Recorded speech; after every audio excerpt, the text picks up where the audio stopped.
नमस्कार, आपने देखना शुरू कर दिया है बीआरजी न्यूज। दिन भर की कुछ अहम और खास खबरों के साथ बीआरजी न्यूज रूम में आप सबका स्वागत है। खबरों का सिलसिला शुरू करने से पहले एक नजर आज की सुर्खियों पर। स्थानिक स्वराज के चुनाव कोरोना के चलते हुए स्थगित। 3 महीने बाद चुनाव आयोग स्थिति की समीक्षा के बाद तारीखों का करेगा ऐलान।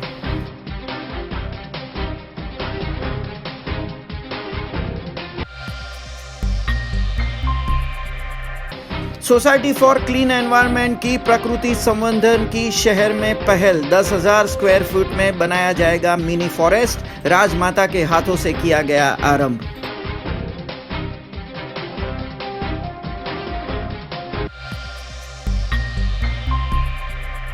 शहर की मिठाइयों की दुकान पर फूड सेफ्टी व्हीकल करेगी गुणवत्ता जांच। केंद्र सरकार के निर्देश से कोरोना काल और त्योहारों के समय में नागरिकों की स्वास्थ्य सुरक्षा हेतु होगी पहल।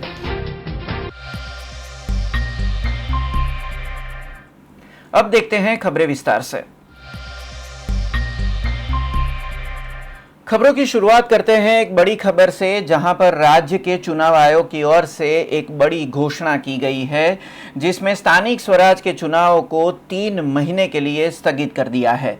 कोरोना महामारी की स्थिति को देखते हुए राज्य चुनाव आयोग की ओर से यह निर्णय लिया गया। कोरोना महामारी के बीच राज्य में 6 महानगर पालिका, 55 नगर पालिका और 31 जिला पंचायत समेत 231 तालुका पंचायतों के चुनाव को 3 महीने के लिए स्थगित कर दिया गया है। राज्य के चुनाव आयोग ने इसकी आधिकारिक सूचना दी है। गौरतलब है कि दिसंबर तक गुजरात के स्थानिक स्वराज के संस्थाओं की अवधि खत्म होने जा रही थी, जिससे चुनाव की घोषणा किसी भी वक्त होने के कयास राजनीतिक पार्टियां लगा रही थी। तब चुनाव आयोग के इस निर्णय से राजनीतिक पार्टियों में चर्चा बढ़ गई है। तब दिसंबर में अवधि खत्म होने के बाद 3 महीने प्रशासकों की नियुक्ति की जाने वाली है। तब कहां और किसकी प्रशासक के तौर पर नियुक्ति होगी, ये भी अब चर्चा का विषय बना है।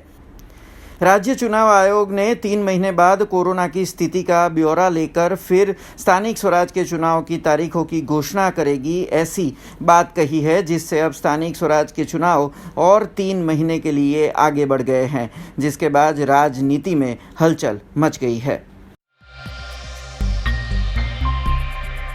आज राजमाता विजया राजे सिंधिया की 101वीं जन्म शताब्दी है, जिसके उपलक्ष्य में प्रधानमंत्री नरेंद्र मोदी ने विशेष स्मारक के रूप में 100 रुपए का सिक्का जारी किया। जनसंघ की संस्थापक राजमाता विजया राजे सिंधिया के जन्म शताब्दी समारोह के उपलक्ष्य में आज भारत सरकार ने 100 रुपए का स्मारक सिक्का जारी किया, जिसका लोकार्पण प्रधानमंत्री नरेंद्र मोदी ने दिल्ली में वीडियो कॉन्फ्रेंस के जरिए किया। इस उपलक्ष्य में दिल्ली और ग्वालियर में कार्यक्रम आयोजित किए गए थे। पीएम मोदी ने वीडियो कॉन्फ्रेंस के जरिए ग्वालियर के कार्यक्रम में भाग लिया और 100 रुपए का सिक्का जारी किया। इस कार्यक्रम में शिवराज चौहान सहित अन्य वरिष्ठ नेता भी मौजूद रहे थे। आपको बता दें, राजमाता सिंधिया की आज 101वीं जयंती है। राजमाता सिंधिया का जन्म 12 अक्टूबर 1919 को मध्य प्रदेश के सागर में हुआ था। उन्हें जनसंघ की संस्थापक माना जाता है। उनकी जन्म शताब्दी के उपलक्ष्य में भारत सरकार ने 100 रुपए का सिक्का जारी किया है। इस सिक्के के एक तरफ राजमाता की फोटो होगी और दूसरी तरफ भारत सरकार सत्यमेव जयते के साथ 100 रुपए लिखा हुआ है। इस सिक्के का वजन 35 ग्राम होगा। 4 धातुओं से बने इस सिक्के में 35% चांदी, 4% तांबा और 5% जस्ता होगा। साथ ही में 5% निकल भी इसमें रखा गया है। इससे पहले रविवार को प्रधानमंत्री नरेंद्र मोदी ने ट्विटर पर लिखा था कि 12 अक्टूबर को राजमाता विजया राजे सिंधिया की जयंती है। इस खास अवसर पर 100 रुपए का स्मारक सिक्का जारी किया जाएगा। वो उनके जन्म शताब्दी उत्सव का हिस्सा होगा और उनके महान व्यक्तित्व को श्रद्धांजलि देने का एक मौका। राज्य सरकार के फूड एंड सेफ्टी विभाग की ओर से स्पेशल चेकिंग व्हीकल महानगरों में भेजे गए हैं। 12 से 16 अक्टूबर के दौरान स्पेशल चेकिंग व्हीकल बड़ौदा शहर के विभिन्न विस्तारों में आई मिठाई की दुकानों पर गुणवत्ता की चेकिंग करेंगे। भारत सरकार की फूड सिक्योरिटी और स्टैंडर्ड अथॉरिटी ऑफ इंडिया के निर्देश से खाद्य चीज़ों की जांच की मुहिम शुरू की गई है, जिसके तहत राज्य सरकार की ओर से खाद्य जांच की साधनों से लैस वाहनों को महानगर पालिका में भेजा जा रहा है। बड़ौदा में भी आज ये फूड स्टैंडर्ड चेकिंग व्हीकल आया है, जो 12 से 16 अक्टूबर के दौरान शहर के भिन्न विस्तारों में आई मिठाई की दुकानों पर जांच करेगा। कोरोना महामारी और त्योहारों के बीच नागरिकों की स्वास्थ्य सुरक्षा हेतु ये पहल की गई है। स्वास्थ्य विभाग समेत फूड सेफ्टी विभाग के कर्मी इस स्पेशल व्हीकल में रहेंगे, जो मिठाइयों की गुणवत्ता और मावे की जांच करेंगे। अगर गुणवत्ता में कोई भी गड़बड़ी पाई जाती है तो ऐसे अखाद्य चीज़ों का नाश किया जाएगा, जबकि ऐसे मिठाई की दुकानों के संचालकों पे कानूनी कार्यवाही भी की जाएगी। बड़ौदा महानगर पालिका के डेप्यूटी मेयर जीवराज चौहान ने इस फूड सेफ्टी व्हीकल के बारे में BRG न्यूज़ से जानकारी साझा की थी। कोविड-19 अंतर्गत भारत सरकारे food security and standard authority of India Bharat सरकारनी फूड माटेना जे नियमनो छे एनी एक आंतरराष्ट्रीय कक्षानी संस्था छे। एना द्वारा शहरोनी अंदर जे मिठाईओ बने छे एना मावा चेक करवा अने एनी क्वॉलिटी बराबर छे के नहीं आ चेक करवा माटे मोटा मोटा महानगरोनी अंदर गुजरात सरकार द्वारा भारत सरकारना मिशन थी गुजरात सरकार थ्रू आ रथ अहींया आव्या छे अने शहरना विविध विस्तारोमां मिठाईनी दुकानों मावानी दुकानों ए जे मावानी बनावटो छे एनुं चेकिंग करवा माटे एनी क्वॉलिटी स्टैंडर्ड वगैरह छे के केम अने प्रजाना स्वास्थ्यने नुकसान तो नहीं करतुं ने आवा बधा ज धोरणोनुं चेकिंग करवा माटे वडोदरा महानगरपालिकाना हेल्थ विभागना डॉक्टरो अने अधिकारीओ साथे विविध विस्तारोमां फरीने आनुं चेकिंग करी अने भारत सरकारने आनुं रिपोर्ट आपवा माटे आ रथ आव्या छे, जे 12, 13, 14, 15, 16 ऑक्टोबर 5 दिवस सुधी आ शहर में रहेशे, पछी बीजा शहर में जशे। एम आखा गुजरातनी अंदर शहरों में आ प्रकारनुं एक रथ मोकलीने फूडना स्टैंडर्ड चेक करवा माटेनुं अभियान चालू करीशुं। फूड विभागना अने हेल्थ विभागना बंने अधिकारीओ आ रथ में जवाना छे। जेवी एमने खबर पड़शे के कोई जे खोराकनो जे साधन है काचो माल है मावो है ये क्वॉलिटी वाळो नहीं, इन्फेरिटी कॉम्प्लेक्स वाळो अथवा इन्फेरियर क्वॉलिटी वाळो है, तो एनो तात्कालिक निकाल करवा माटे एने दूर करवा माटे अखाद्य गणीने अने जे ते दुकानवाळा जे हशे एमनी सामे पण कायदानी मर्यादामां खोराक सेफ्टी अने फूड स्टैंडर्डना जे नियमो छे एना आधारे एनी सामे फरियाद करी छे। शहर में कार्यरत सोसाइटी फॉर क्लीन एनवायरनमेंट संस्था की ओर से मिनी फॉरेस्ट बनाने की पहल की गई है, जिसकी शुरुआत राजमाता शुभांगिनी राजे गायकवाड़ ने आज करवाई। करीबन 10,000 स्क्वायर फीट जगह पर 3500 से ज्यादा पेड़ लगाए जाएंगे। शहर में कार्यरत सोसाइटी फॉर क्लीन एनवायरनमेंट संस्था की ओर से एक शुरुआत की गई है, जिसमें शहर के 10,000 स्क्वायर फीट विस्तार में मिनी फॉरेस्ट बनाया जाएगा। ये मिनी फॉरेस्ट बनाए जाने की शुरुआत आज राजमाता शुभांगिनी राजे गायकवाड़ के हाथों से की गई। जापानीज तकनीक से मियावाकी फॉरेस्ट डेवलप किया जाने वाला है, जिसमें 3500 जितने भिन्न पेड़ लगाए जाएंगे। शहर के अंदर इस मिनी फॉरेस्ट का निर्माण होगा और इस उपवन से शहर में प्रकृति संवर्धन की एक जगह बनेगी, जिसमें पक्षियों की चहल पहल से ये एक पर्यटन स्थल के रूप में भी विकसित होगा। साथ ही में शहर की हवा शुद्ध करने में भी ये मिनी फॉरेस्ट कारगर साबित होगा। आज सुबह हमने यहाँ इस प्लॉट में जो चावला फैमिली का प्लॉट है और उनके कंसेंट से हमने आज जापानीज सिस्टम मियावाकी सिस्टम है उस हिसाब से हम एक फॉरेस्ट छोटी जगह में फॉरेस्ट बनाने के लिए हमने आज उद्घाटन किया है, उसका खातमुहूर्त किया और यहाँ 10,000 स्क्वायर फीट में एक मिनी फॉरेस्ट का क्रिएशन करने वाले हैं जापानीज सिस्टम के हिसाब से। इसके लिए मिस्टर नायर एक्सपर्ट आए हैं और सोक्लिन की तरफ से एक पहल है कि शहर के बीचों बीच भी हम एक मिनी फॉरेस्ट बना सकते हैं जो लोगों के लिए पर्यावरण की दृष्टि से मदद रूप होगा। मध्य गुजरात की सबसे बड़े अस्पताल एसएसजी के आपातकालीन वार्ड को आखिरकार शिफ्ट कर दिया गया। ये वार्ड फिलहाल कोविड-19 की इमारत में चल रहा था। संक्रमण के डर से अब इसे शिफ्ट कर दिया गया है। ओपीडी 18 में अब आपातकालीन वार्ड की सेवाएं दी जाएगी। मध्य गुजरात के सबसे बड़े अस्पताल एसएसजी में आज एक बड़ा बदलाव किया गया, जिसमें आपातकालीन सारवार केंद्र जो अभी तक कोविड बिल्डिंग में चल रहा था उसे स्थानांतरित कर दिया गया। अब ओपीडी 18 की बड़ी जगह में इस वार्ड को शिफ्ट करने की कार्यवाही शुरू कर दी गई है, जिसे कल तक शिफ्ट कर दिया जाएगा।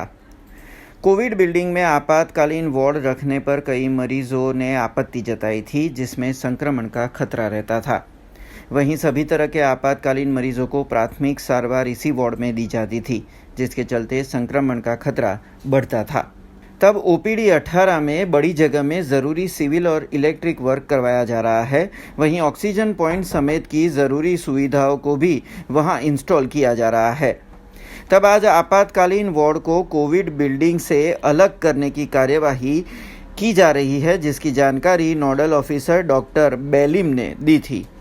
અત્યારે હાલમાં જે એસએસજીનું તાત્કાલિક સારવાર છે તે કોરોના બિલ્ડિંગની નીચે આવેલું છે અને અમે ઘણા વખતથી ટ્રાય કરી રહ્યા હતા કે આ તાત્કાલિક સારવાર કોઈ સારી કેમ્પસમાં અલગ જગ્યાએ કાર્યરત કરી શકીએ અને છેલ્લા 2 મહિનાની મહેનતના અંતે અમે ઓપીડી 18 જે છે ત્યાં બહુ વિશાળ જગ્યા છે તો ત્યાં અમે રિનોવેશન કર્યું ઓપીડી 18નું।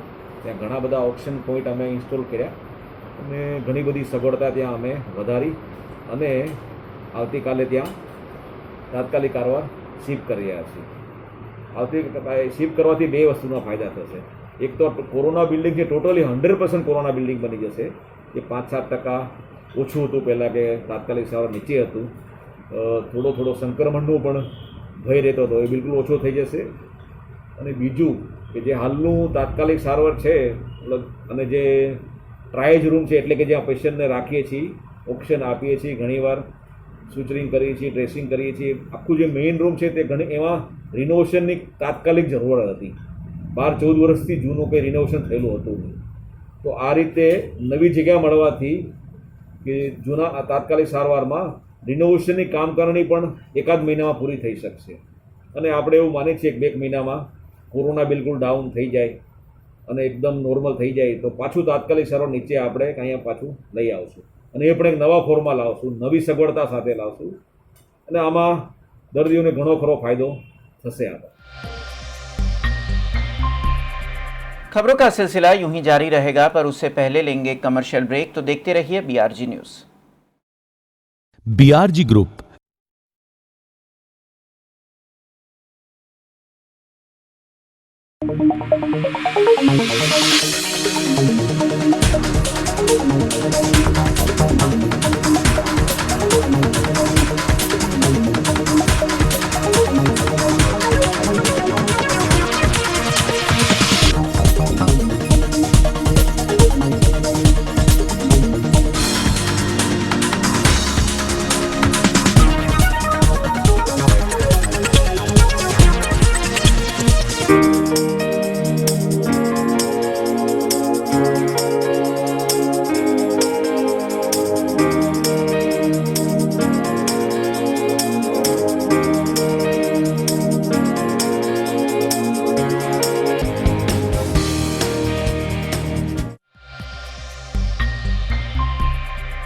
ब्रेक के बाद फिर से आप सबका स्वागत है। मां शक्ति की आराधना के पर्व नवरात आने वाला है, जिसके ऊपर भी कोरोना का साया मंडराया है। तब नवरात्र में मां शक्ति की आराधना के प्रतीक रूप मिट्टी की गरबी रखी जाती है और इससे जुड़े गृह उद्योग की भी हालत खस्ता है। नवरात्र गुजरात का एक ऐसा त्योहार जिससे गुजरात की परंपरा जुड़ी है, जिससे गुजरातियों की भावनाएं जुड़ी है। तब माँ शक्ति की आराधना का पर्व नवरात्र में माँ अम्बे के प्रतीक स्वरूप मिट्टी के गरबी का स्थापन करने की परंपरा चली आई है। तब मिट्टी की गरबी बनाते और उसका श्रृंगार करते गृह उद्योग पर कोरोना की बुरी असर हुई है। ये तस्वीरें सियाबाग कुंभारवाड़ा में बीते कई सालों से गृह उद्योग में गरबियों का निर्माण करती महिलाओं की है, जिनके लिए ये साल बड़ा कठिन तब हो गया जब इस वर्ष नवरात्रि आयोजनों के कोई आसार नहीं है। बीते वर्षों में इस समय तक करीबन 1000 से अधिक गरबियों का निर्माण और बिक्री हो जाती थी, जो इस साल मुश्किल से 200 गरबियों पर सिमट कर रह गई है। અમે અહીંયા આગળ ઘણા વર્ષોથી જયંતિભાઈના ઓર્ડરથી અમે કામ કરવા આવીએ છીએ, પણ આ વખતે કોરોનાના સિચ્યુએશનના કારણે અમે એટલી ગરબી બનાવી શક્યા નથી અને પરમિશન મળી નથી, એટલે એટલું નક્કી પણ નથી કે શું થશે, કેટલું વેચાણ થશે, કેટલું ડેકોરેટિંગ કરીએ અમે, એટલે પરિસ્થિતિ આ વખતે બહુ એ છે, કંઈ ખબર નહીં પડતી કેટલું બનાવીએ, કેટલું વેચાશે, કેટલું નકામું જશે। कोरोना काल में मुश्किल से कुछ नागरिक जो अपने घरों में नवरात्र में गरबी का स्थापन करते हैं, वो लोग ही इस वर्ष गरबी की खरीदारी कर रहे हैं। कोविड-19 का साया शक्ति और भक्ति के त्योहार पर भी पड़ा है, जिससे मिट्टी काम से जुड़े कारीगरों समेत व्यापारियों को इस वर्ष बड़ी चुनौती का सामना करना पड़ रहा है। અમે અહીંયા કામ કરીએ છીએ ઘણા વર્ષોથી, પણ દર વર્ષ જેવું કામ નથી આ વખતે એટલું કર્યું એમ, એટલા ગરબા આ વખતે તૈયાર નથી થયા, કારણ કે હજુ ખબર જ નથી કે શું થશે શું નહીં, કેટલા વેચાશે શું વેચાશે એમ કંઈ ખબર નથી। એક ગરબી તૈયાર કરતાં 20 થી 25 મિનિટ લાગે છે, હજુ કંઈ ખબર નથી પડતી, કારણ કે ગરબા બંધ છે કંઈ પર। ग्राम पंचायतों को कागजी दस्तावेज अधिकृत करने की सत्ता देने वाला राज्य सरकार के परिपत्र के खिलाफ वकील आलम में गुस्सा है। आज एक बार फिर बड़ौदा वकील मंडल की ओर से राज्य सरकार के इस परिपत्र का पुतला दहन किया गया, जिसमें पुलिस ने कार्यवाही की और करीबन 7 वकीलों को गिरफ्तार किया। राज्य सरकार के एक परिपत्र से विवाद गहराया है, जिसमें ग्राम पंचायत में तलाटी कम मंत्री को कागजों को अधिकृत करने की सत्ता दी गई है, जिसके खिलाफ वकील आलम में काफ़ी गुस्सा है। तब आज बड़ौदा वकील मंडल ने राज्य सरकार के इस परिपत्र के पुतले का दहन किया था, साथ ही में राज्य सरकार के खिलाफ नारेबाजी भी की थी। इस पूरी घटना में पुलिस ने कार्यवाही भी की। बड़ौदा वकील मंडल के करीबन 7 वकीलों को गिरफ्तार किया गया। राज्य सरकार पे इस परिपत्र को वापस लेने पूरे राज्य में वकील आलम लगातार ऐसे विरोध प्रदर्शन के जरिए दबाव बढ़ा रहा है।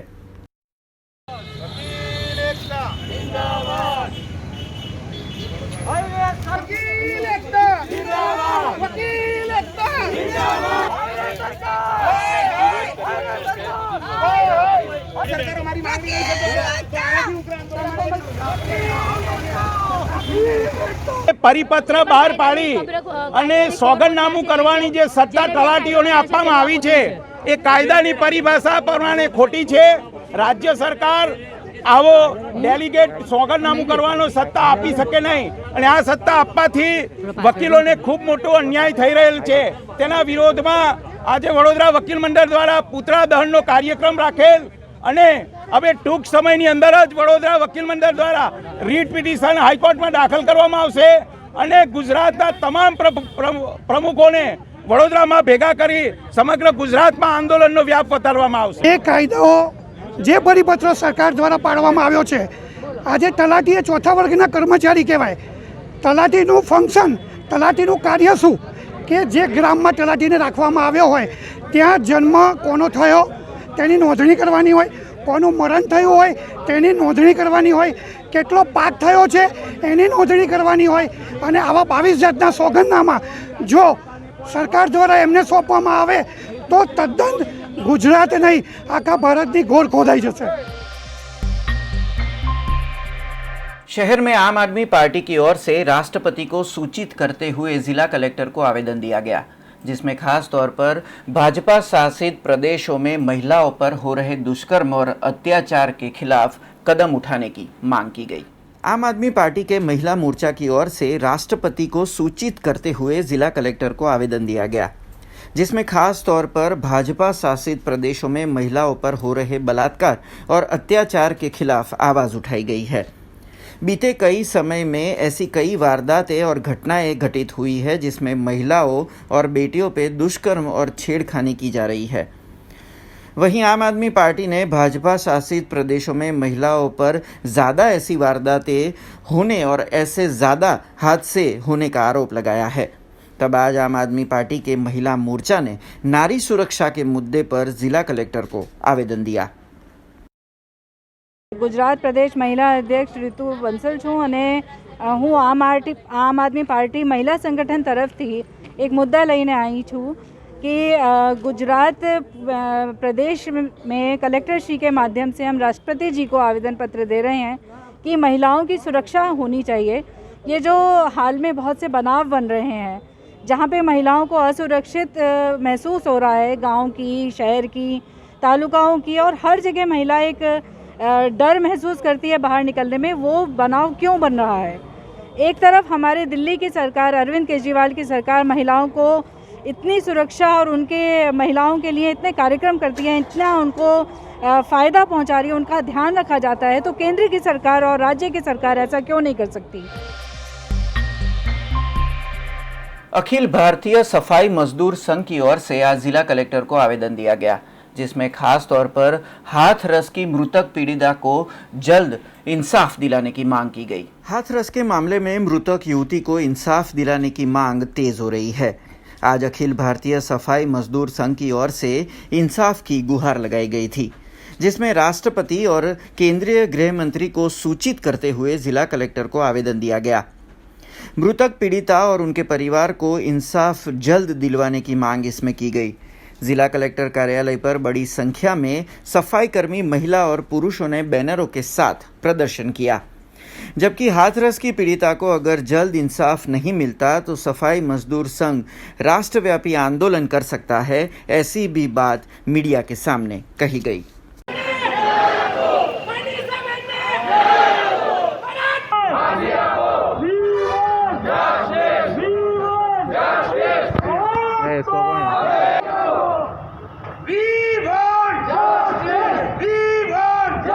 હાલ ભારત દેશના ઉત્તર પ્રદેશ રાજ્યમાં હાથરસ જિલ્લો છે, તેમાં ફૂલગઢી નામનું એક ગામ છે। ત્યાં એક કુંવરી વયની જે યુવતી છે તેની સાથે જે સામૂહિક બળાત્કાર થયો છે। આ ઉપરાંત ત્યાંના પ્રશાસન અને શાસનની નિષ્કાળજીના કારણે એ સ્ત્રીને, એ યુવતીને પ્રોપર સારવાર ન મળવાના કારણે મૃત્યુ પામી છે। અને આ જે ઘટના છે એ ફક્ત ભારત દેશ માટે નિંદનીય નથી, આખા વિશ્વ માટે આ નિંદનીય ઘટના બની ગઈ છે। કેમ કે આજે દેશ સ્ત્રી સશક્તિકરણની વાતો કરતા હોય અને આવા રાજ્યની અંદર જે દિવસે ઘટના બની એના ટૂંક સમયની અંદર જ ઘણી બધી બળાત્કારની ઘટનાઓ બની છે। તેથી અમારી હાલ અખિલ ભારતીય સફાઈ મજદૂર સંગઠનના માધ્યમથી અમે રાષ્ટ્રપતિ મહોદયશ્રી અને ગૃહમંત્રીશ્રીને એક માંગપત્ર આપવા માટે આવ્યા છે। માંગપત્રની અંદર અમારી મુખ્ય 5 માંગણીઓ છે, જેમાં પહેલી માંગણી એ છે કે હાલની ત્યાંની યોગી સરકાર શાસન સંભાળવા માટે યોગ્ય સાબિત થઈ નથી, શંકાના દાયરામાં છે, એટલે આવી સરકારે તાત્કાલિક સ્થગિત કરીને ત્યાં રાષ્ટ્રપતિ શાસન લાગવું જોઈએ। બીજી મુખ્ય માંગણી એ છે કે ત્યાંની સરકારે મૃતક પીડિત પરિવારને બંધક બનાવીને કોઈપણ સામાજિક સંગઠન, મીડિયા કે અન્ય લોકોને મુલાકાત માટે સ્વતંત્રતા આપી નથી, તો એ સ્વતંત્રતા આપવામાં આવે। ઉપરાંત અમારી ત્રીજી માંગણી એ છે કે આ જે બળાત્કારની ઘટના બની છે એમાં આરોપી વિરુદ્ધ આઈપીસીની ધારા મુજબ ફોજદારી રાય ગુનો દાખલ કરવામાં આવ્યો છે, પરંતુ એની અંદર એટ્રોસિટીની સેક્શન મુજબ પણ 325 અને 325 અ મુજબ પણ ગુનો દાખલ કરવામાં આવે અને જે પણ સરકારશ્રીના જે શાસન કરતા સત્તાધિકારી છે તેઓને એટ્રોસિટીની 4(1) અને 4(2) મુજબ ગુનો દાખલ કરીને એમની ધરપકડ કરવામાં આવે। ઉપરાંત અમારી બીજી એક માંગણી છે, મુખ્ય માંગણી, કે હાથરસની અંદર એક પંકજ ધરવૈયા નામનો એક રાષ્ટ્રીય સવર્ણ પરિષદના રાષ્ટ્રીય પ્રચારક છે। તેઓએ સોશિયલ મીડિયામાં ખુલ્લી ધમકી આપી છે કે જે કોઈ પણ પોલિટિકલ પાર્ટી કે સામાજિક સંસ્થા કે મીડિયા જો હાથરસના પીડિત પરિવારની મુલાકાત લેશે તો તેઓને હાથ પગ તોડી નાખવામાં આવશે, એમના માથા ફોડી નાખવામાં આવશે, એમની ગાડીઓને નુકસાન પહોંચાડવામાં આવશે, આવી ધમકી આપી છે. તો અમે સરકારશ્રીને એ રજૂઆત કરીએ છીએ કે આવા અસામાજિક તત્વો જે આવા સંગઠન ચલાવતા હોય, જે દેશની અખંડિતતા, શાંતિ, સલામતી ખોરવાય એવા કૃત્ય કરતા હોય, તો તેઓની વિરુદ્ધ કાયદેસરની કાર્યવાહી કરવામાં આવે અને આવા સંગઠનને તાત્કાલિક ધોરણે બંધ કરવામાં આવે. અને માંગપત્રની અંદર અમે અલ્ટિમેટમ આપીએ છીએ કે 14 દિવસની અંદર જો આ 5 માંગો પૂરી નહીં કરવામાં આવે તો સમગ્ર ગુજરાતની અંદર અખિલ ભારતીય સફાઈ મજદૂર સંઘ 162 નગરપાલિકાઓ, 8 મહાનગરપાલિકાઓ તેમજ અર્ધ સરકારી સંસ્થાઓ અને પ્રાઇવેટ સંસ્થાઓની અંદર કામ કરતા તમામ કર્મચારીઓ 31 તારીખથી અનિશ્ચિત મુદ્દત માટેની હડતાલ પર મતલબ કામ બંધ માટે ઉતરીશું. તેની સંપૂર્ણ જવાબદારી प्रशासनની રહેશે. खबरों का सिलसिला खत्म करने से पहले एक नजर आज की खास खबरों पे। स्थानिक स्वराज के चुनाव कोरोना के चलते हुए स्थगित, 3 महीने बाद चुनाव आयोग स्थिति की समीक्षा के बाद तारीखों का करेगा ऐलान।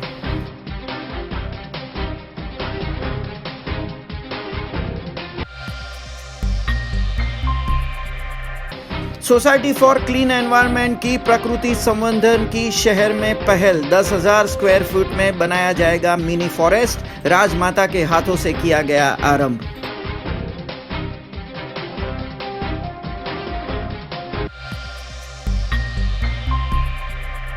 शहर की मिठाइयों की दुकान पर फूड सेफ्टी व्हीकल करेगी गुणवत्ता जांच, केंद्र सरकार के निर्देश से कोरोना काल और त्योहारों के समय में नागरिकों की स्वास्थ्य सुरक्षा हेतु होगी पहल। ये थी अब तक की खबरें। कल नई खबरों के साथ फिर से उपस्थित होंगे। तब तक BRG न्यूज की पूरी टीम को इजाजत दीजिए। नमस्कार।